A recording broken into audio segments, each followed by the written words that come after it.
Hello. তো চলো তোমাদের সাথে আজকে শেয়ার করি শ্রাবণ মাসের শেষ সোমবার আমি কিভাবে কাটালাম।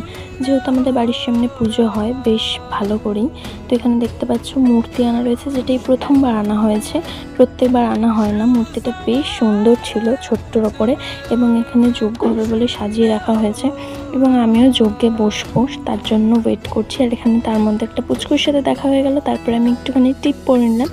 আর হ্যাঁ, তোমরা সবাই অবাক হচ্ছে যে আমি যজ্ঞতে বসবো কেন বললাম। আমাদের বাড়ির সামনে যে পুজোটা হয় তার মধ্যে রীতি রয়েছে যে সব মহিলারা পুজোতে যজ্ঞতে বসেন। দেখতেই পাচ্ছ যে মাথায় লাল কাপড় বেঁধে, এটা একটা নিয়ম রয়েছে, আমি ঠিক জানি না।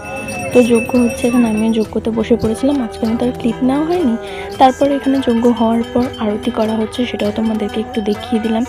দেন আমি একটুখানি যজ্ঞের টিপ পরে নিলাম, তারপরে একটুখানি পঞ্চপ্রদীপের তাপ নিয়ে নিলাম। অ্যান্ড তোমরা ভিডিও দেখছো, সাবস্ক্রাইব করছো না, কিন্তু সাবস্ক্রাইবটা করো, ইন্টারেস্টিং ব্লগ আসছে।